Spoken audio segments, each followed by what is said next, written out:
하나님께서 오늘 우리에게 주시는 말씀은 구약성경 룻기 1장 1절 말씀부터 21절까지 말씀입니다. 우리가 천천히 함께 한 목소리로 읽어보도록 하겠습니다. 시작. 사사들이 치리하던 때에 그 땅에 흉년이 드니라. 유다 베들레헴의 한 사람이 그의 아내와 두 아들을 데리고 모압 지방에 가서 거류하였는데 그 사람의 이름은 엘리멜렉이요 그의 아내의 이름은 나오미요 그의 두 아들의 이름은 말론과 기럝이니 유다 베들레헴 에브라 사람들이 들어라. 그들이 모압 지방에 들어가서 거기 살더니 나오미의 남편 엘리멜렉이 죽고 나오미와 그의 두 아들이 남았으며 그들은 모압 여자 중에서 그들의 아내를 맞이하였는데 하나의 이름은 오르바요 하나의 이름은 룻이더라. 그들이 거기에 거주한 지 10년쯤에 말론과 기럝 두 사람이 다 죽고 그 여인은 두 아들과 남편의 뒤에 남았더라.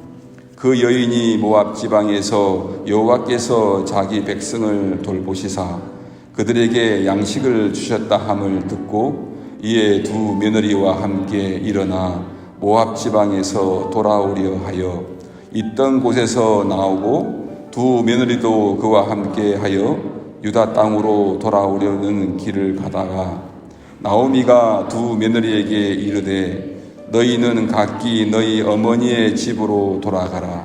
너희가 죽은 자들과 나를 선대한 것 같이 여호와께서 너희를 선대하시기를 원하며 여호와께서 너희에게 허락하사 각기 남편의 집에서 위로를 받게 하시기를 원하노라 하고 그들에게 입맞춤에 그들이 소리를 높여 울며 나오미에게 이르되 아니니이다. 우리는 어머니와 함께 어머니의 백성에게로 돌아가겠나이다 하는지라. 나오미가 이르되 내 딸들아 돌아가라. 너희가 어찌 나와 함께 가려느냐. 내 태중에 너희의 남편을 될 아들들이 아직 있느냐. 내 딸들아 되돌아가라. 나는 늙었으니 남편을 두지 못할지라. 가령 내가 소망이 있다고 말하든지 오늘 밤에 남편을 두어 아들들을 낳는다 하더라도 너희가 어찌 그들이 자라기를 기다리겠으며 어찌 남편 없이 지내겠다고 결심하겠느냐. 내 딸들아 그렇지 아니하니라. 여호와의 손이 나를 치셨으므로 나는 너희로 말미암아 더욱 마음이 아프도다 하매 그들이 소리를 높여 다시 울더니 오르바는 그의 시어머니에게 입맞추되 룻은 그를 붙잡더라.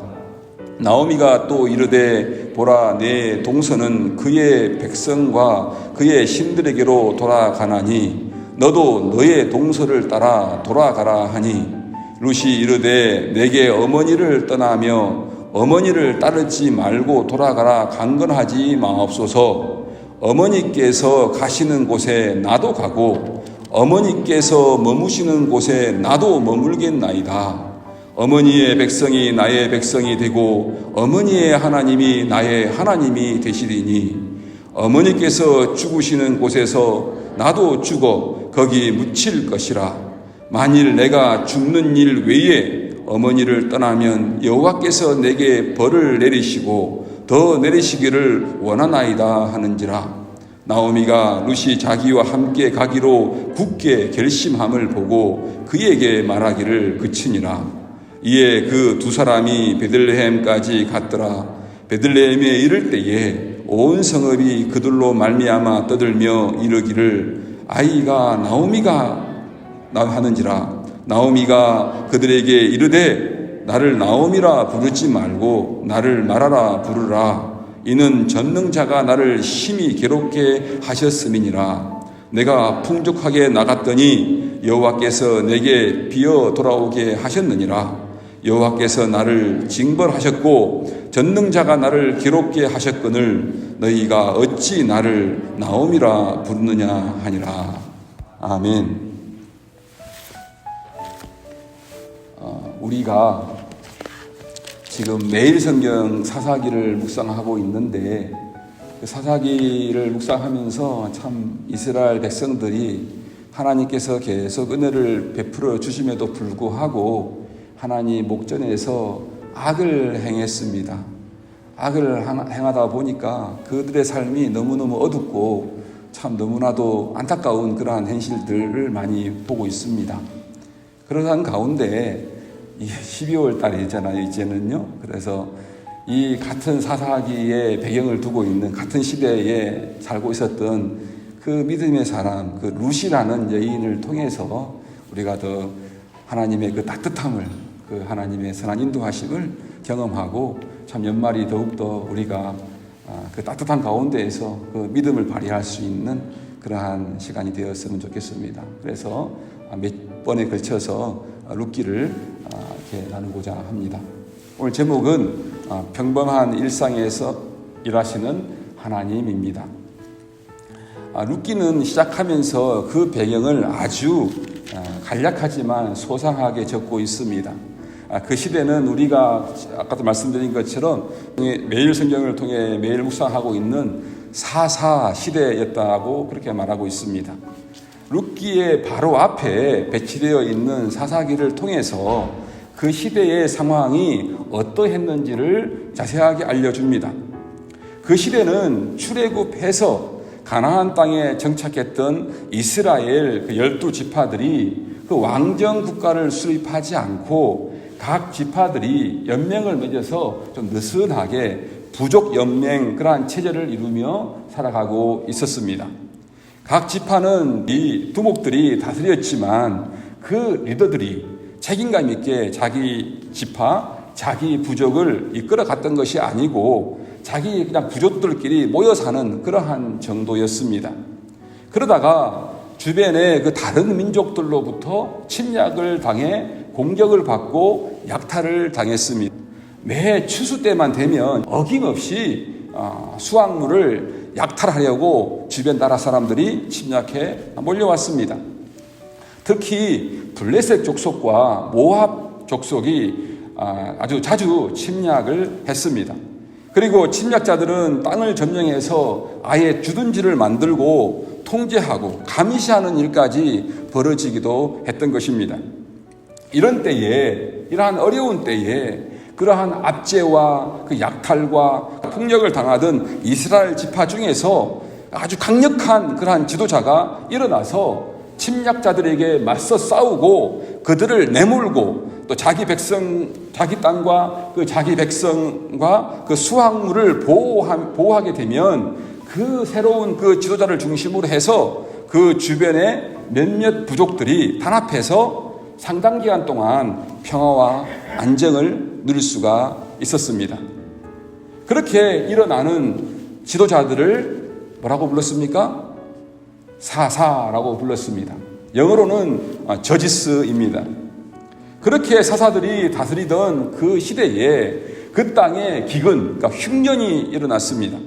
기근, 그 흉년이라는 말은 그 시대의 그 배경과 그 환경을 이해한다면 아주 매우 심각한 표현입니다. 사사기를 배경으로 해서 읽는다면 기근은 출애굽의 하나님께 그 불순종한 이스라엘 그 백성들에 대한 그 심판의 그 뉘앙스, 하나님의 그 심판의 뉘앙스를 갖습니다. 여호와께 불순종했다라는 표현을 우리는 너무 많은 주관적인 그러한 것으로 또 감정적으로 이해하는 경향이 있는데 그 말은 출애굽 후에 하나님의 말씀에 순종하면 복을 받고 하나님의 말씀에 불순종하면 심판을 받는 하나님과 이스라엘 백성들이 맺은 언약이 있습니다. 하나님은 그 언약을 신실하게 지키시지 않습니까? 그런데 출애굽 후에 하나님의 그 말씀에 순종하면 복을 받는 그 언약에 하나님의 백성들 이스라엘은 그 약속에 충실하지 못했다는 뜻입니다. 한마디로 언약에 충성된 신실한 삶을 그들이 살지 못했다는 말입니다. 자연세계의 기근, 그 흉년과 더불어서 사회도 살만한 곳이 못 되는 아주 험한 사회가 되었음을 의미합니다. 정말 그 사사기의 시대는 정말 자연도 안 좋았고 정말 이렇게 사회도 건강하지 않고 참 살기 힘든 그러한 시대였습니다. 그때에 유대 땅 베들레헴에 엘리멜렉이라는 한 사내가 있었는데 아내의 이름이 오늘 누구라고 말하고 있습니까? 나오미입니다. 나오미였습니다. 그러니까 유다 지파 사람입니다. 그리고 말론과 기럐이라는 두 아들이 있었습니다. 엘리멜렉은 그 열악한 환경 가운데에서 자기 가족을 살리기 위해서 어떻게 합니까? 그 땅을 탈출합니다. 먹고 살기 위해서, 살아가기 위해서 그 땅을 탈출합니다. 이스라엘에 정착한 테두리 안에서 그냥 이사를 한 그러한 정도가 아니라 가나안 땅에 정착하면서 자기가 받은 땅까지도 다 버리고 국경을 넘어서 이웃, 침략해서 늘 자기들을 괴롭히고 있는 그 모압 땅으로 이주해 들어갔습니다. 모든 것들을 다 터전을 버려버리고 도저히 여기서는 못 살겠다 해서 이웃 나라로 이주해 들어간 것입니다. 두 아들은 아직 어릴 적에 이주하게 되어 결혼을 하지 않은 상태였습니다. 그런데 그 와중에 아버지 엘리멜렉이 죽습니다. 그 가정의 리더인 엘리멜렉이 죽어버립니다. 그리하여 나오미와 두 아들만 남게 되고 시간이 흘러 모압 땅에 들어가 정착한 지 10년 정도 되었을 때에 두 아들이 결혼 정년기에 도달하여서 모압 땅에서 모압 처녀들과 결혼하게 되었습니다. 그런데 그 두 아들마저도 자식을 보지 못하고 그냥 죽어버립니다. 이제 누가 남았습니까? 여인들 셋만 남았습니다. 나오미 입장에서 보면 지금 모든 것을 다 잃어버렸습니다. 모든 것을 다 잃어버렸습니다. 텅 비어버렸습니다. 그러니까 그 이주해 온 지 10년을 생각해 보면 그 가정은 두 번의 웨딩, 두 번의 결혼식과 세 번의 장례식을 했습니다. 나오미의 이름의 의미는 기쁨이라는 뜻입니다. 그런데 나오미의 인생은 참 기구하고 슬픈 인생이라고 할 수 있겠습니다. 이제 나오미는 2명의 며느리와 살고 있는 것입니다. 3명의 과부가 함께 살고 있는 것이지요. 어느 날 나오미는 도저히 살아갈 수 없는 현실을 자각하고 두 며느리의 장례를 생각하면서 남편 없이 홀로 된 두 며느리에게 시어머니를 모실 의무에 얽매이지 않고 두 며느리를 이렇게 놓아주고자 합니다. 이제 더 희망이 보이지 않는 나오미는 자기의 고향 땅으로 돌아가려고 합니다. 오늘 본문 13절을 보면 나오미는 여호와의 손이 나를 치셨다 그렇게 말합니다. 자기는 하나님께 벌받은 인생이다 라고 그렇게 생각한 것 같습니다. 남편도 죽어버렸죠. 결혼을 했는데 두 아들도 자식을 보지 못하고 자기 먼저 죽어버렸죠. 나는 지금 하나님께 벌받은 인생이야 그렇게 그가 생각하고 있는 것 같습니다. 흥미롭게도 룻기라는 책에는 하나님이 직접적으로 전혀 등장하지를 않습니다. 무슨 기적이 일어나지를 않습니다. 하나님이 직접 말씀하지도 않습니다. 천사가 나타나지도 않습니다. 선지자가 와서 하나님의 말씀을 전하는 것도 아닙니다. 그야말로 룻기는 아주 평범한 그리스도인의 일상의 삶이라고 말할 수가 있습니다. 사실 우리 모두가 매일 별로 대단한 일이 없이 어떠한 특별한 기적이 없이 어떤 하나님의 초자연적인 경험이 없이 살고 있지 않습니까? 룻기에 등장하는 인물들 전체가 무슨 대단한 일들을 겪은 사람들이 아닙니다. 룻기의 특이한 점 하나가 바로 이것입니다. 평범하다는 것이 굉장히 특이하고 특별한 일이 되는 것입니다. 이게 룻기의 아주 특이한 점입니다. 그런데 여러분, 룻기를 읽는 우리들은 등장인물들의 삶 속에서 일하시는 하나님을 감지합니다. 왜냐하면 우리는 이미 룻기를 다 알기 때문입니다. 교회를 다니신 분들은 이 룻기서를 많이 읽어봤고 이 룻기의 내용을 다 알고 있습니다. 사람마다 이 룻기를 참 좋아합니다. 그래서 우리는 지금 이 룻기의 내용을 다 알고 있어요. 그래서 룻기 속에서 정말 하나님이 이렇게 함께 하심을, 일하심을 우리는 벌써 알고 있기 때문에 다 감지하고 있습니다. 우연처럼 보이는 그러한 만남을 통해서 하나님이 움직이시는 것을 봅니다. 하나님의 말씀을 따라 사는 사람들이 우연처럼 만납니다. 하나님의 사람들이 우연처럼 또 다른 사람을 만납니다. 그리고 그들에게 일어나는 어떤 일들을 통해서 하나님이 목적하시는 일이 진행되는 것을 봅니다. 그냥 사람들의 만남인데, 하나님을 따르는 사람들의 만남인데 그 만남을 통해서, 우연처럼 만나는 그 일들을 통해서 하나님이 그 사람과 만남과 그 일을 통해서 하나님께서 뜻하신 그 계획하신 일들을 하나님께서 이루어 나가시는 것을 우리는 볼 수가 있는 것이지요. 그 하나님의 일은 나오미와 여러 등장인물들은 지금 감지하지 못하지만 우리들은 감지할 수가 있습니다. 심지어 등장인물들이 전혀 알 수 없는 그 하나님의 그 큰 구원의 계획이 이루어지는 것도 우리의 눈에는 보입니다. 예를 들어서 모압 여인 룻이 이후에 누구와 결혼을 합니까? 다음 장에 가다 보면 보아스라는 사람과 결혼하게 되는데, 결국 보아스와 결혼하여 그 낳은 그 자식 이름이 오벳인데, 그 오벳은 누구입니까? 다윗 왕의 할아버지가 됩니다. 이방 여인이 그 시어머니를 따라가지고 이스라엘로 와서 보아스라는 사람과 결혼을 하는데, 그 결혼해서 낳은 아들이 다윗의 할아버지가 됩니다. 놀랍지요? 여러분이 잘 아시듯이 다윗의 가문으로부터 메시아가 태어나게 됩니다. 결국은 그 다윗의 자손으로부터 메시아가 태어납니다. 예수님이 구세주가 태어납니다. 말하자면 룻은 하나님이 메시아를 보내기 위한 지금 통로로 지금 준비되고 있는 것입니다.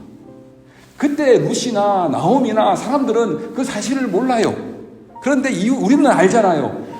지금 룻이 하나님께서 온 세상을 구원하시기 위하여 메시아, 구원자를 보내실 건데, 예수님을 보내실 건데, 그 구원의 그 통로의 그 역할을 지금 이방 여자 룻이 하고 있는 거예요. 그런데 이 중요한 미래를 등장인물들 중에 누구도 보지 못합니다. 그러나 독자인 우리들의 눈에는 그것이 보이는 것입니다. 그러니까 우리는 하나님의 일을 보는 데 있어서 룻보다 훨씬 나은 입장에 있습니다. 룻이 당하고 있는 모든 일들이 그저 매일 반복되는 그 평범한 일상의 일들로 보이는데, 우리들의 눈에는 하나님이 룻과 함께 하시면서 행하시는 그 일들로 우리 눈에는 보이지 않습니까? 그것이 어떻게 생각하면 성경을 읽는 유익이라고 할 수 있겠습니다. 성경을 읽으면 이러한 유익이 우리에게 있는 것입니다. 그 하나님이 행하시는 일들을 다른 사람의 그 삶을 통해서 봄으로써 우리에게, 지금 우리 자신에게, 우리 자신의 삶에서 하나님께서 어떻게 일하시는지 우리도 감지할 수가 있는 것입니다.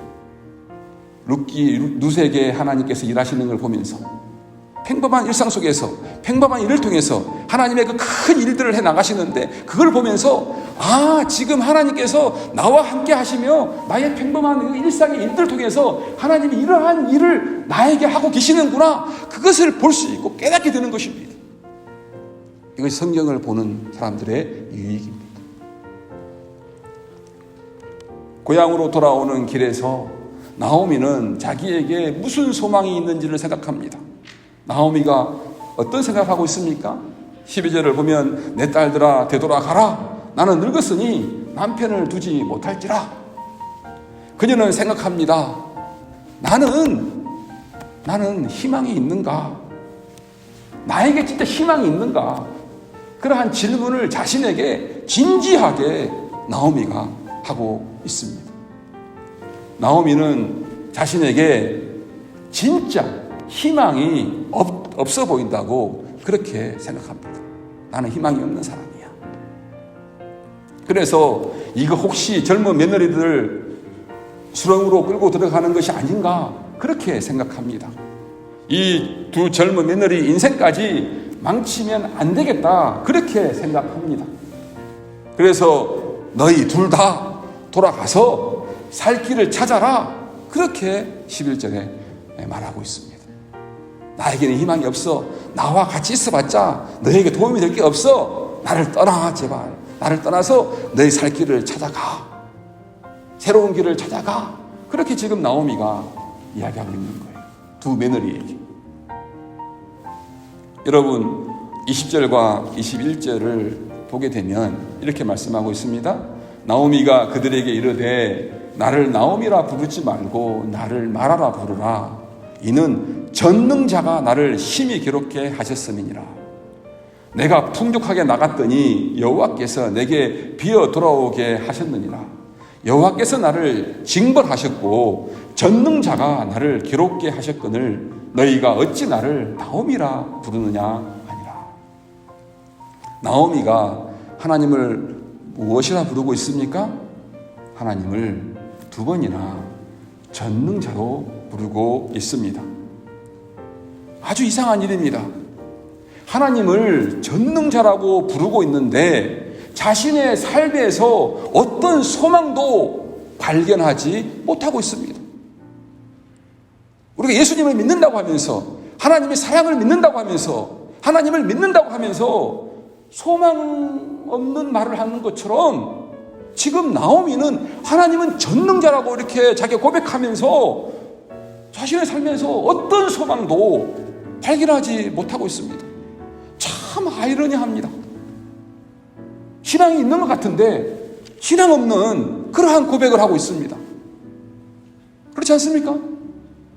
하나님은 전능하신 하나님이야. 그렇게 고백하면서 자기 인생에 소망을 발견하지 못하고 있는 거예요. 신앙이 있는 것 같은데 신앙이 없는 그러한 모습입니다. 어떻게 이런 일이 일어났을까요? 나오미는 지금 눈앞에 있는 그 현실의 무게가 너무 무거워 그 무게에 이렇게 짓눌려 있기 때문입니다.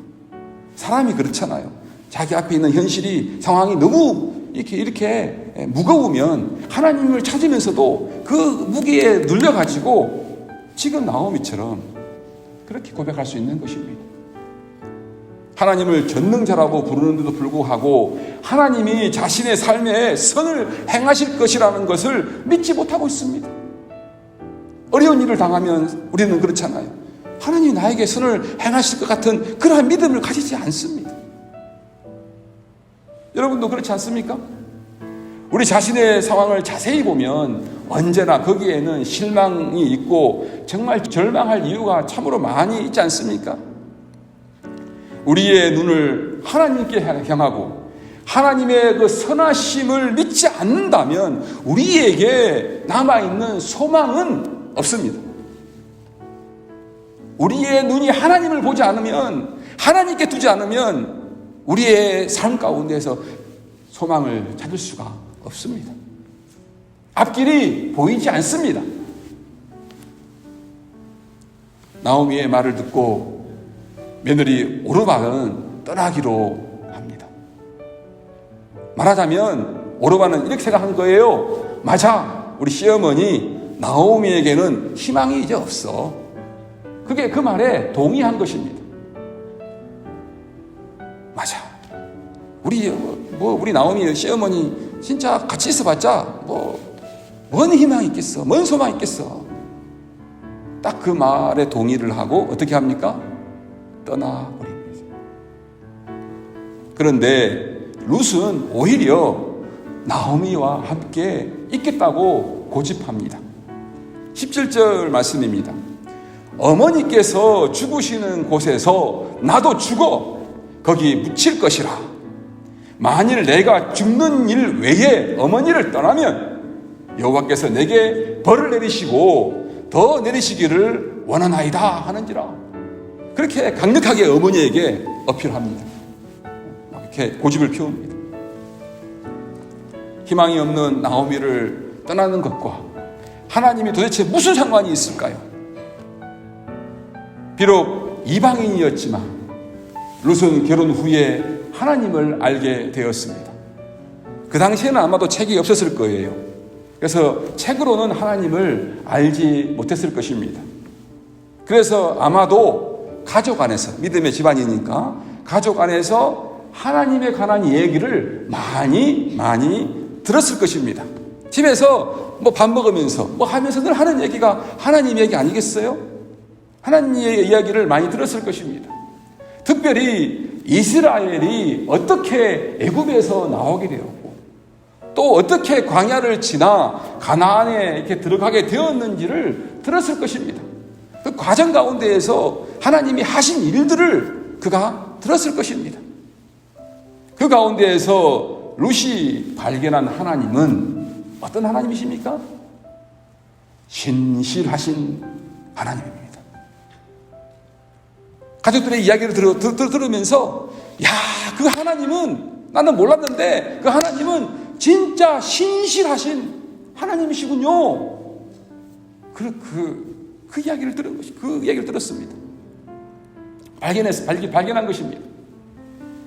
룻이 이야기를 들으면서 이스라엘은 광야에서나 애굽에서나 그 이스라엘 백성들은 참으로 신실하지 못한 백성이었는데 이러한 신실하지 못한 백성들에게 어떻게 하나님께서 계속해서 은혜를 베푸시고 선을 행하실 수 있었는가? 그런 생각을 했을 것입니다. 맨날 말 안 듣는, 맨날 하나님 앞에서 목전에서 악을 행하는 불신앙을 가지고 있는 그러한 그 백성들, 신실하지 못한 그 백성들을 포기하지 아니하고 하고 계속해서 은혜를 베푸시고 선을 행하신, 한번 약속하신 것은 반드시 지키시는 그 하나님, 그 신실하신 하나님을 룻은 발견한 것입니다. 하나님 멋지신 분이다. 하나님이 상황에 따라 마음을 바꾸시는 분이 아니라는 것을 알았습니다. 그 하나님을 누가 믿었습니까? 룻이, 이방 여자 룻이 믿었습니다. 신실하신 하나님을 믿었기 때문에 룻은 그 신실하신 하나님 앞에서 살기로 작정합니다. 참 복이지요? 그 신실하신 하나님 안에서 내가 산다는 게 얼마나 큰 복입니까? 그가 그 신실하신 하나님 앞에서 살기로 작정을 합니다. 그래서 어떻게 합니까? 나오미를 떠나지 않기로 작정합니다. 나오미 그 시어머니만 봐서는 진짜 희망이 없는데 신실하신 그 하나님을 그 룻이 발견했기 때문에, 믿었기 때문에 나오미를 떠나지 않기로 작정한 것입니다. 인간적으로 볼 때는 떠날 수 있잖아요. 그런데 그와 함께 하시는 그 신실하신 하나님을 볼 때 떠나지 않은 것입니다. 함께 하기로 작정한 것입니다. 오늘 룻은 하나님 앞에서 어떠한 고생의 길에서도 어머니를 도망하지도 않고 떠나지도 않고 신실하게 살겠다고 말합니다. 신실한 하나님, 신실한 백성. 이 사사기 시대에는 늘 실패하는데 이 룻은 이렇게 멋진 고백과 다짐과 결단과 순종을 합니다.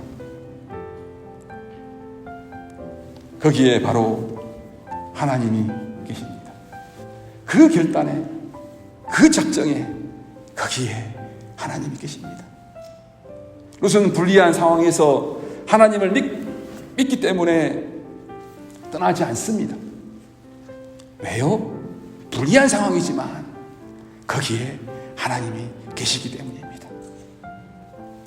누가 이 믿음을 주었습니까? 누가 룻의 마음에 신실하게 살고자 하는 그 열심을 주셨습니까? 누가 주셨습니까? 하나님이 주셨습니다. 룻의 마음에 하나님이 그 믿음을 주셨습니다. 그래서 하나님이 지금 룻의 믿음을 통해서 일하고 계시는 것입니다. 다음 장 그 2장에 보면 보아스라는 사람이 나타납니다. 그 보아스라는 사람이 룻을 보고서 결혼하기 전에 룻이 그 어머니 나오미에게 참 착하고 신실하게 행하고 있다는 것을 잘 안다고 말합니다. 그래서 보아스가 룻에게 이렇게 말합니다. 하나님이 너와 함께 계시기를 바란다. 룻이 나오미에게 시어머니에게 너무너무 잘하는 거예요. 옆에 있는 보아스가 축복하는 거예요. 하나님이 너와 함께 하시기를 바란다. 사람들마저 그에게 하나님이 너와 함께 계시기를 바란다 그렇게 말하는데 하나님이 그 룻과 함께 하지 않겠습니까? 하나님은 지금 룻과 일하고 계십니다. 여러분, 믿음은 신실함입니다. 믿음의 사람이 그가 믿는 하나님 때문에 손해를 당하는 자리에서도, 희생하는 자리에서도, 어려움을 당하는 자리에서도 하나님과 관계를 신실하게 지킬 때 그는 믿음 가운데 있는 것입니다. 하나님은 그 믿음을 통해서 일하십니다. 믿음을 사용하셔서 일하십니다. 그러나 이 믿음은 모든 사람의 것이 아닙니다. 하나님이 주신 선물로 우리가 선물로 받는 것입니다. 그런데 그 믿음이 가장 강력한 하나님의 역사입니다. 홍해를 가르는 역사보다도, 물을 가르는 역사보다도, 만나와 메추라기를 먹이는 역사보다도, 바로를 심판하는 그러한 역사보다, 기적을 행하는 역사보다도 가장 이 세상에서 가장 큰 하나님의 역사는, 가장 큰 일은 우리의 마음 가운데 하나님을 믿는 믿음이 생기는 것입니다. 천지개벽 같은 일입니다. 세상에서 가장 큰 놀라운 역사가 우리에게 믿음이 생긴 것입니다. 믿음이 생기면 우리의 생각이 바뀌고 우리의 삶이 바뀌기 때문입니다. 룻이 믿음이 생겼더니 그의 인생, 생각이 바뀌고 삶이 완전 바뀌지 않았습니까? 그 믿음이 우리에게 오면 그 믿음이 우리 생각과 우리 삶과 이 모든 것을 다 바꾸는 것입니다. 이것처럼 우리 인생 가운데서 큰 하나님의 역사는 없습니다. 나오미는 13절에서 여호와의 손이 나를 치셨다 이렇게 말했습니다. 21절에서도 또 한 번 나오미가 여호와의 손이 나를 치셨다라고 반복해서 말합니다. 나오미가 삶의 상황을 보고 하나님을 판단한 것입니다. 그러나 하나님이 진짜 나오미를 치신 것입니까? 상황이 나빠지면 하나님이 치신 것이고 상황이 좋아지면 하나님이 복을 주신 것입니까? 사업이 잘 되면 하나님이 도우신 것이고 사업이 안 되면 하나님이 치신 것입니까? 좋은 대학을 가면 하나님이 도우신 것이고 그렇지 못하면 하나님이 치신 것입니까? 교회의 숫자가 많으면 하나님이 도우신 것이고 교회의 숫자가 적으면 하나님이 치신 것입니까? 그것은 믿음으로 하는 판단이 아닙니다. 그것은 상황을 보고 하나님을 판단하는 것입니다. 나오미가 하고 있는 바로 그 판단입니다. 자기의 상황, 자기의 어려움을 보고 하나님이 나를 치셨다라고 그렇게 말합니다. 그러나 룻은 신실하신 하나님을 믿고 오히려 어려운 상황을 하나님의 손에 의지하고 맡깁니다. 그것이 지금 나오미와 룻의 그 차이입니다. 나오미는 하나님이 자신을 치셨다라고 생각하지만 우리는 그 룻의 그 결정, 믿음의 결정을 통해서 나오미의 삶에 하나님의 소망이 이렇게 시작된 것을 봅니다. 그렇죠? 나오미의 삶에 이제 룻을 통해서 그 나오미가 새로운 그 소망 가운데 들어가는 것을, 소망을 가지는 것을 우리가 봅니다. 누구를 통해서요? 룻을 통해서 나오미가 소망을 가집니다. 우리는 룻을 통해서 나오미 가정에 새로운 아이가 태어날 것이고 그 아이는 결국 메시아의 조상이 될 것인 것을 알고 있기 때문에 그것이 알고 있습니다. 그래서 그것이 아직 나오미의 눈에는 보이지는 않습니다. 여러분, 이처럼 룻기는 더 나아가서 성경은 우리가 매일 그 반복되는 일상 가운데에서 하나님이 일하시는 것을 볼 수 있는 눈을 우리에게 열어줍니다. 성경을 봐야 돼요. 성경을 알아야 돼요. 하나님이 어떻게 평범한 사람들과 함께 하시면서 그 평범한 삶 가운데 일상의 일들 가운데에서 하나님께서 어떻게 일하시는지, 그 큰 일을 이루어 가시는지 성경을 봐야 되는 거예요. 성경을 보면 우리가 하나님과 같이 성경을 보기 때문에 하나님의 일하심이 보입니다. 그런데 성경을 보지 않으면 하나님이 평범한 일상 가운데에서 우리와 함께 어떻게 일을 해 나가시는지 볼 수가 없습니다. 남편과 아내와 자녀들과 어떻게 하나님이 이해해 나가시는지를 알 수가 없습니다. 깨달을 수가 없습니다. 성경을 모르면 그래요. 성경은 그러한 눈을 우리에게 열어줍니다. 여러분은 상황을 보고 하나님이 나를 돕지 않는다, 버렸다, 그렇게 말씀하시겠습니까? 여러분은 상황이 어려우실 때마다 하나님이 나를 벌 주신다, 그렇게 말씀하시겠습니까? 오히려 하나님이 함께 하시는 그 손을 믿고 바라시겠습니까? 여러분, 소망과 미래는 오직 하나님께로부터 옵니다. 그래서 하나님의 도우시는 손을 우리들은 다 바라봐야 합니다. 그 믿음을 통해서 하나님은 우리에게 소망을 이루시고 또 선을 행하십니다. 우리가 성경을 읽는 유익이 바로 그런 것입니다. 오늘 겪는 어려움을 가지고 하나님을 판단하는 것이 아니고 그 상황 가운데 오히려 하나님을 붙드는 것입니다. 또한 룻의 상황을 보면서 우리 자신의 상황도 생각하게 됩니다.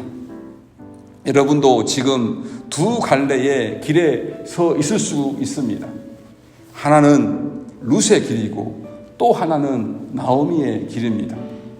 하나님은 우리에게 룻기를 통해 우리에게 도전하고 계십니다. 믿음의 길을 택하라고 하십니다. 룻의 길을 택하라고 말씀하십니다. 그리스도는 희망 없는 우리에게 오셔서 우리를 떠나지 않습니다. 여러분 가운데 한국에서부터 예수를 믿은 사람도 있지만 미국에 와서 예수를 믿은 사람도 많습니다. 마치 룻이 나오미의 가정에 들어오게 된 것처럼 예수님께서 여러분 삶 가운데 그렇게 들어오시지 않으셨습니까? 마치 우리가 예수를 처음 믿을 때에 여러분의 삶에 큰 소망이 있는 것처럼 생각이 드셨습니까? 그분이 여러분을 구원하실 분이라는 것이 처음부터 아주 명확하셨습니까? 예수를 먼저 믿은 사람들이 와서 여러분에게 예수님을 전할 때에 예수님은 룻과 같이 힘이 없어 보이기도 하고 또 이방인처럼 보이기도 했을 겁니다. 여러분은 그리스도 예수 안에 있는 큰 능력과 큰 소망을 제대로 보지 못했을 것입니다. 그러나 룻이 나오미에게 소망이 되는 것처럼 그리스도께서는 우리에게 소망이 되십니다. 또한 룻을 통해서 나오미의 온 가정이 메시아의 가정이 된 것처럼 우리 또한 예수님을 통해서 하나님의 가족이 됩니다. 사랑하는 은혜와 평강교회 가족 여러분, 여러분이 겪고 있는 어려움을 통해 절망하지 마십시오. 여러분의 상황을 보면서 절망하지 마십시오. 그리스도께서 저와 여러분들과 함께 계시기 때문입니다. 그분은 어떤 분이십니까? 우리와 함께 하시는 분은 어떤 분이십니까? 신실하신 하나님이십니다. 아주 신실하신 분이십니다. 그분이 여러분의 삶 가운데 계시는 것을 보시기 바랍니다. 그분이 우리 삶 가운데 계시는 것을 꼭 보시기 바랍니다. 어떻게 나와 함께 하시고 어떻게 일하시는지 그것을 꼭 보시기를 바랍니다. 그래서 그분과 함께 이 믿음의 걸음을 걸으십시오. 룻처럼 걸으십시오. 삶에서 특별한 것이 보이지 않아도 마음이 흔들릴 때에 하나님을 믿는, 하나님을 신뢰하는 그 길을 택하십시오. 룻의 길을 선택하시기를 바랍니다. 거기에 구원과 소망이 있습니다. 룻에게 신실하신 하나님이 바로 저와 여러분의 하나님이십니다. 기도하겠습니다. 하나님 감사합니다. 룻기를 통해서 한 가정의 삶을 통해서 한 가정의 평범한 삶을 통해서 하나님이 그들을 어떻게 이끌어 가시는지를, 함께 하시는지를 우리가 볼 수 있게 해 주심을 감사드립니다. 이 룻기의 말씀을 통해서 하나님께서 우리와 함께 하시는 것을 볼 수 있는 눈이 우리 모두에게 확 열리게 하여 주시옵소서. 하나님께서 우리와 함께 하시며 어떻게 일하시는지, 하나님의 그 일을 이루어 가시는지 볼 수 있는 믿음의 눈을 우리에게 주시기를 원합니다. 그래서 우리가 그 믿음의 눈으로 말미암아 우리 자신의 인생을 잘 볼 수 있게 하여 주옵시고, 우리와 함께하는 믿음의 식구들, 우리 주변 사람들에게 하나님께서 그와 함께 하시며 그 인생을 인도하시는 그 영적인 하나님의 그 길을 알려줄 수 있는, 눈을 뜨게 할 수 있는, 보여줄 수 있는, 이끌어줄 수 있는 우리들의 삶이 되게 하여 주옵소서. 우리가 어떠한 일이 있든지 우리의 구원이 되시고 소망이 되시는 우리 주님을 온전히 의지하고 신뢰하며 따르는 룻과 같은 우리 모두가 되게 하옵소서. 우리 주 예수님 이름으로 기도하옵나이다. 아멘. 찬송가 382장 함께 부르신 후에 축도로 예배를 마치겠습니다.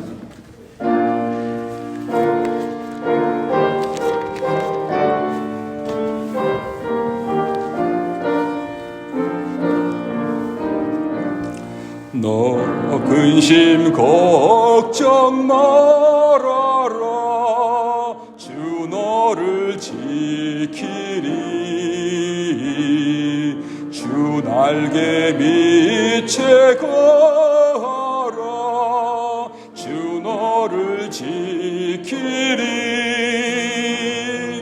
주 너를 지키리.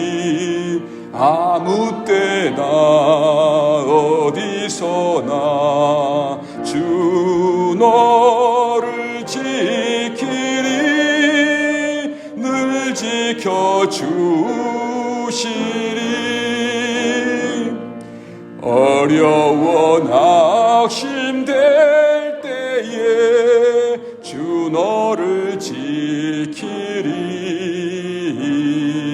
위험한 일을 당할 때 주 너를 지키리.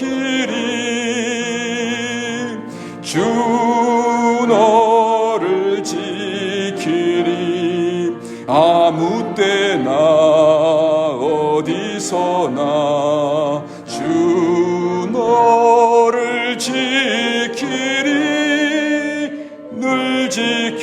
주시리. 넣었을 것 미리 아시고 주 너를 지키리.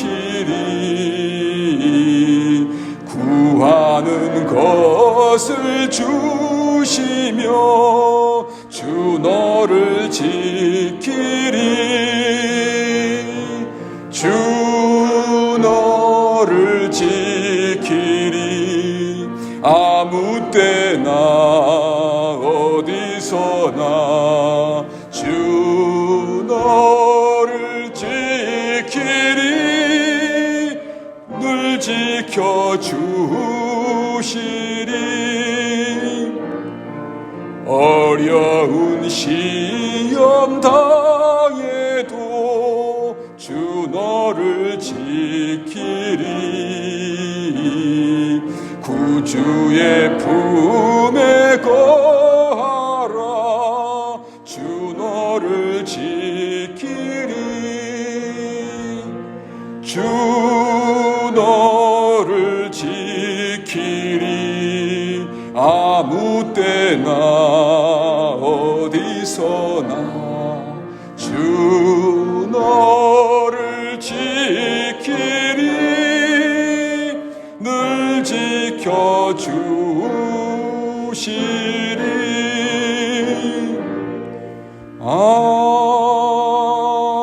아멘.